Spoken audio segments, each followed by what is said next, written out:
할렐루야. 네, 오늘도 은혜 받고 행복하세요. 여러분 앞에 보시면은 에스라 느헤미야를 시작하면서 무슨 은혜죠? 회복의 은혜입니다. 이제 가장 먼저 무엇이 회복이 됐는가? 성전이 회복이 됩니다. 그 다음에 두 번째는 성벽이 회복이 됐고요. 그 다음에는 말씀의 회복의 역사가 일어납니다. 이 성전의 회복을 앞장서서 그 사명을 감당한 사람은 에스라였습니다. 그리고 성벽이 회복이 될 수 있도록 그 일에 쓰임받은 사람은 누구죠? 느헤미야였습니다. 그러면 이제 말씀의 회복의 역사를 위해서 함께 힘을 쓴 사람은 누구일까요?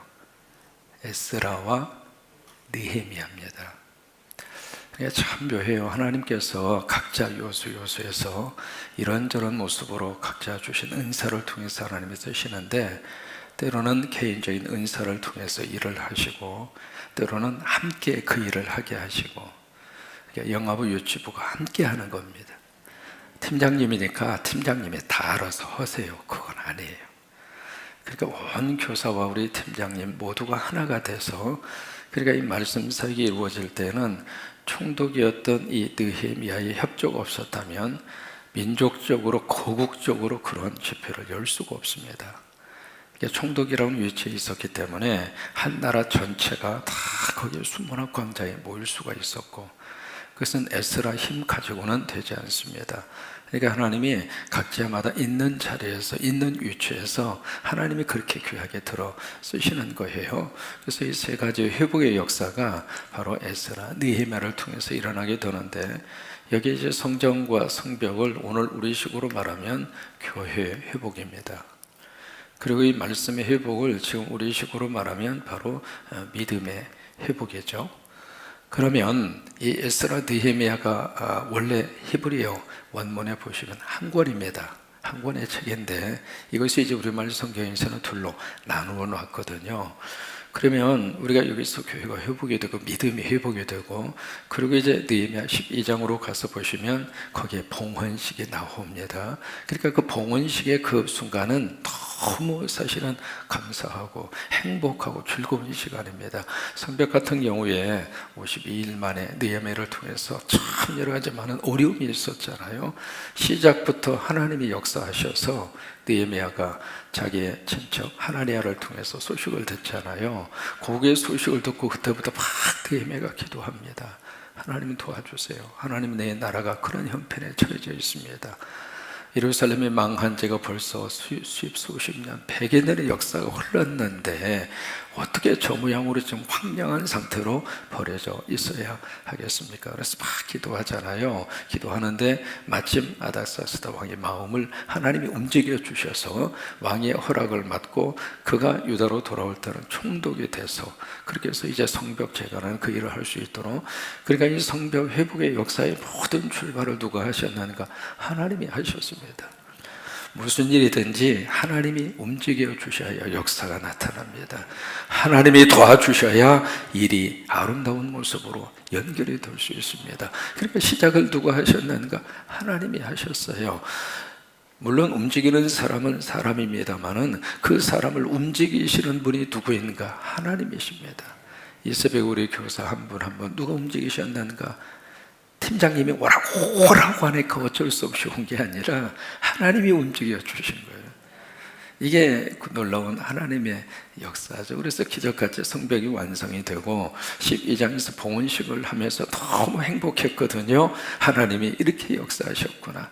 산발랏이 그렇게 방해를 하고 모압 사람이 암몬 사람이 그렇게 방해 공작을 하고, 그런 환경 속에서도 온 국민들이 하나가 돼서 멋지게 이 성벽을 완성해서 하나님 앞에 올려지게 됐으니까 그 기쁨과 행복이 얼마나 컸을까. 느헤미야 12장으로 딱 끝나고 할렐루야 아멘 하고 끝났으면 얼마나 행복했을까. 근데 느헤미야 13장으로 가서 보시면은 세상이 이럴 수 있을까 싶을 정도로 완전히 엉망진창이 되어져 있습니다. 어제 말씀드린 것처럼 6절의 말씀을 여러분들이 잘 보고 해석을 하셔야 합니다. 원래 이제 느헤미야는 아닥삭스다 왕 20년의 총독이 돼서 유다에 옵니다. 그리고 6절에 보시면 아닥삭스다 왕 32년에 다시 바사 왕의 부름을 받고 다시 바사 제국으로 돌아갑니다. 그러니까 12년 동안 총독을 한 거죠. 그리고 이제 며칠 후에 만미를 얻어서 다시 예루살렘, 유다로 돌아오는 일정. 거기에 며칠 후라고 하는 것을 단순히 며칠, 그 개념이 아니라 몇 년이었다 그 말이에요. 몇 년 걸렸는지 정확하게는 잘 모릅니다. 그래서 일반적으로 쭉 해석을 해볼 때 그 며칠 후라고 하는 기간은 약 한 10년 정도 되었을 것이다. 그렇게 유추를 하고 해석을 하는 거죠.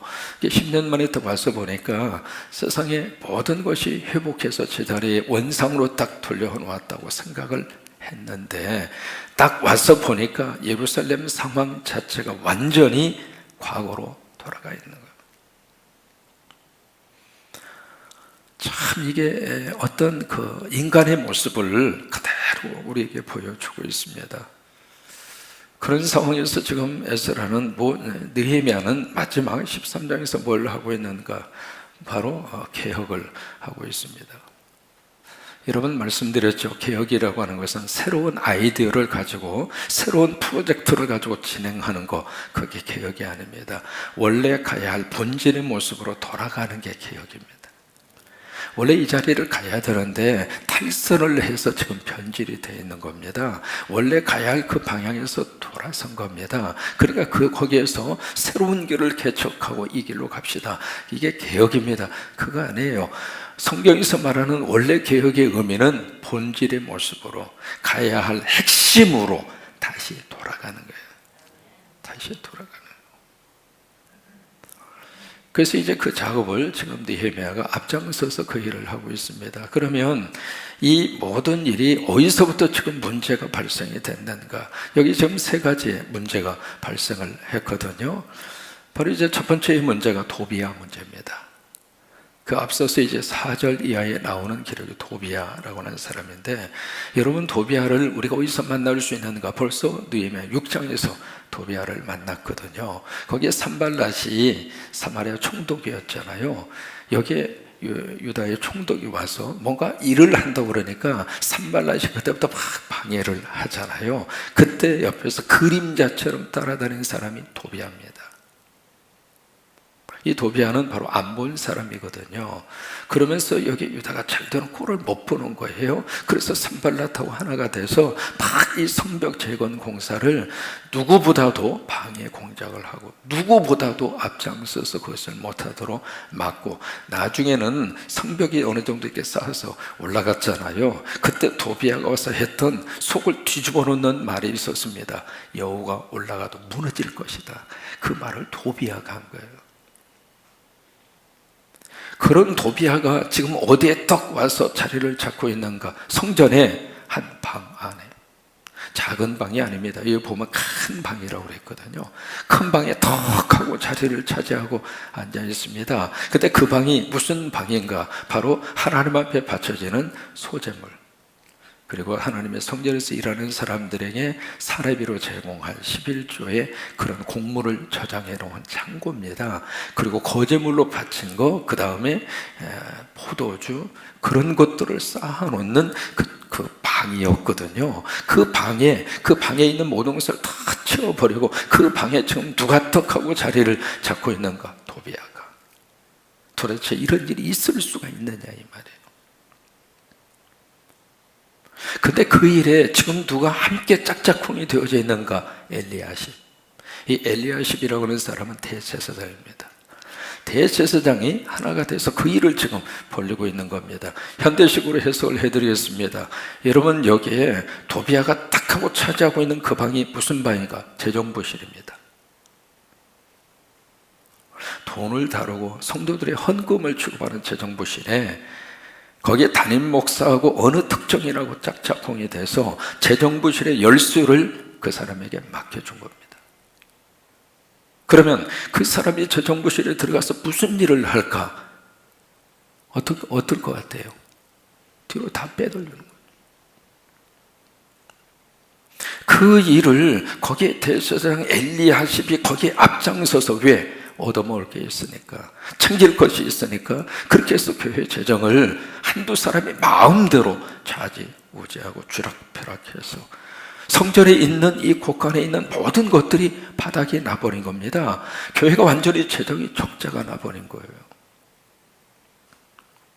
그 일이 바로 느헤미야가 10년 만에 돌아와 보니까 그 지경이 되어져 있는 거예요. 그러니까 재정이 바닥나니까 교회에서 일을 하는 이 레위 사람들에게 사례비를 주지를 못한 거예요.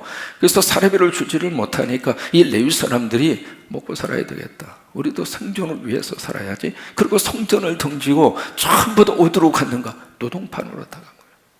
먹고 살기 위해서. 그러니 교회 안에 예배가 제대로 진행이 되겠으며 교회가 지금 무슨 꼴이 됐느냐 그 말이에요. 그 일이 바로 느헤미야 13장에 보시면 그런 일들이 벌어졌다 그 말이에요.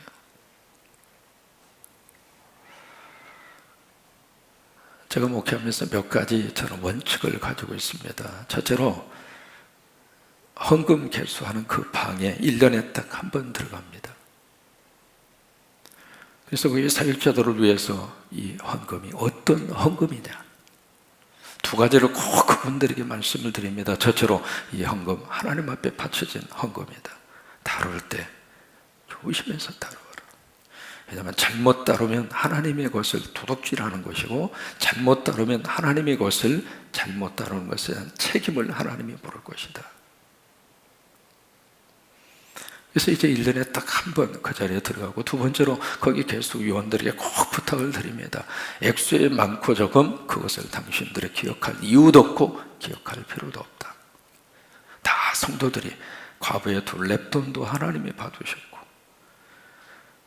그러니까 누가 얼마의 헌금을 했다 안 했다 그거 이 방에서 밖으로 나오는 것은 정직한 신앙인의 모습이 아니다. 그것을 분명히 말씀을 드리면서 그분들을 위해서 기도하기 위해서 딱 한 번 들어갑니다.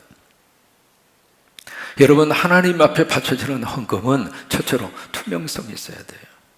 한두 사람이 어떻게 해서 이렇게 쓰고 저렇게 쓰고 그러면 안 됩니다. 그리고 두 번째, 하나님의 밥 바쳐지는 헌금은 공개해야 돼요. 그래서 여러분 교회 홈페이지에 들어가서 보시면은 재정위원회 거기 파트에 재정위원회 게시판이 있습니다. 그 게시판에 보시면 지금까지 쭉 해서 매 월마다 일어난 그 결산 수입과 지출에 대한 전체 월 재정 보고가 그 게시판에 다 올라가 있습니다. 여기 엘리야십과 이 도비야가 그런 식으로 교회 재정을 빵꾸를 내는 모습을 백성들이 지금 보고 있고 알고 있는데, 여러분 같으면 헌금하겠습니까? 헌금 안 하죠. 그러니까 교회 재정이 바닥나버린 거예요. 금년부터 우리가 목적 헌금을 따로 지금 계좌를 만들었습니다. 그래서 목적 헌금은 어떤 일이 있어도 목적으로 갈 수 있도록, 지금까지 목적 헌금을 제대로 안 썼다 그 말은 아니에요. 지금까지는 일반 예산과 목적 헌금이 함께 섞어서 그렇게 예산 운영을 했습니다만은, 금년에는 아예 목적 헌금은 처음부터 따로 구별을 해서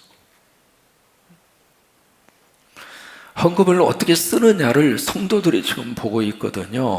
헌금을 어떻게 흘러가는지를 성도들이 보고 있습니다. 그것을 보면서 아하, 내가 낸 헌금이 하나님께서 원하시는 대로 쓰고 있구나 생각하면 성도들이 헌금합니다.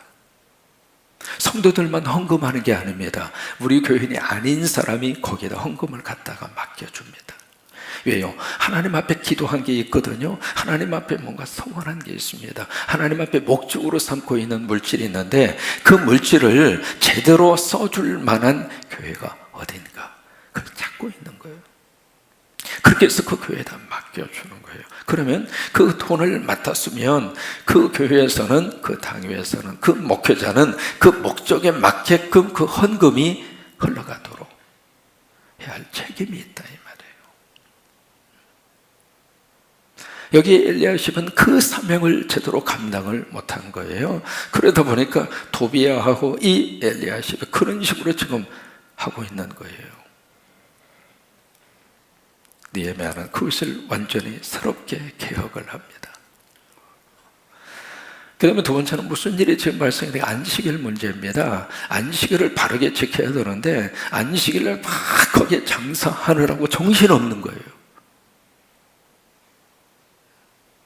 이제 그 문제를 지금 바르게 개혁을 하고 있습니다.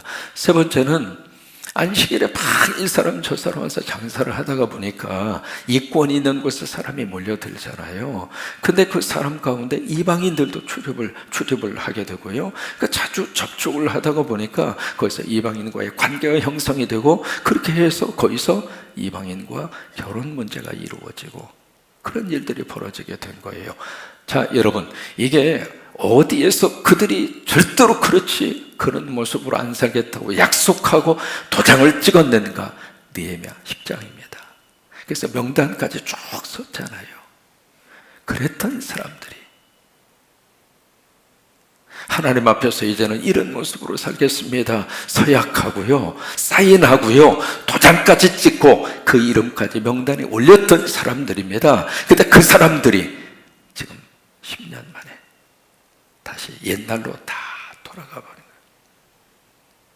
이게 사람이에요. 여러분, 누구도 하나님 앞에서 나는 영원히 그런 단어 쓸 능력이 없습니다. 언제 변할지 몰라요. 언제 우리가 옛날로 돌아갈지 모릅니다. 이게 사람이에요. 그래서 여기 느헤미야가 와서 개혁을 쭉 하잖아요. 개혁에서 본래 자료로 딱 돌아 쓰도록 그렇게 합니다. 그래서 우리 개신교는 계속 개혁입니다. 본질로 돌아가자. 말씀으로 돌아가자. 말씀으로 돌아가자. 역사가 진행이 되면서 이 교회에 전통이 생길 겁니다. 전통이 본질보다도 앞서 있으면 개혁해야 합니다. 그러니까 무엇이든지 본질보다도 더 많은 양을 차지하고 있다면 그 자체가 개혁의 대상이에요. 말씀으로 돌아가자. 본질로 돌아가자. 이 개혁은요, 계속 일어나야 돼요. 그렇지 않으면 고질병이 생깁니다. 우리가 느헤미야에서 우리가 그걸 눈으로 보잖아요. 그래서 느헤미야가 이것을 개혁을 하고 마지막을 어떻게 해서 끝을 내는가, 이 각 부분마다 그 기도로 마치고 있습니다. 3번 기도를 합니다. 14절 같이 한번 읽습니다. 14절 내 하나님이여, 이 일로 말미암아 나를 기억하옵소서. 내 하나님의 전과 그 모든 직무를 위하여 내가 행한 선한 일을 도말하지 마옵소서. 이게 기도입니다. 개혁하고 기도하고, 그 다음에 22절입니다. 안식일 문제 개혁하고 22절 같이 한번 읽습니다. 내가 또 레위 사람들에게 몸을 정결하게 하고 와서 성문을 지켜서 안식일을 거룩하게 하라 하였느니라. 내 하나님이여, 나를 위하여 이 일도 기억하시옵고 주의 크신 은혜대로 나를 아끼시옵소서. 그 다음에 이방인 결혼 문제를 쭉 개혁하고 31절이 기도입니다. 같이 있습니다. 또 정한 기한에 나무와 처음 익은 것을 드리게 하였사오니 내 하나님이여, 나를 기억하사 복을 주옵소서. 기도로 마치고 있습니다. 무슨 얘기예요? 아무리 지금 개혁한다 하더라도 그 개혁이 완벽할 수 없다고 하는 것을 느헤미야는 알고 있습니다. 그래도 하나님 해보려고 노력하잖아요. 그거 불쌍히 보시고 하나님 도와주세요. 그거예요. 오늘 느헤미야를 끝냅니다. 늘 우리가 말씀 앞으로 늘 돌아가, 우리 교회가 본질로 항상 돌아가도록 그렇게 해서, 그러나 우리의 개혁이 우리 능력과 힘으로는 절대 부족합니다. 그래서 기도합니다. 하나님 도와주옵소서. 해보려고 애쓰는 저희들의 모습을 하나님이 궁일이 보시고 하나님 복을 주시고 하나님이 함께 하시고 하나님이 역사하셔서 하나님, 우리가 이 가장 중요한 이 자리를 끝까지 지켜내도록 아버지 역사하여 주시옵소서. 그 은혜가 여러분 가운데 넘치시기를 주의 이름으로 축원합니다. 느헤미야 마칠 수 있어서 하나님 감사하고, 하나님 고맙습니다. 우리 영광의 박수 하시겠습니다.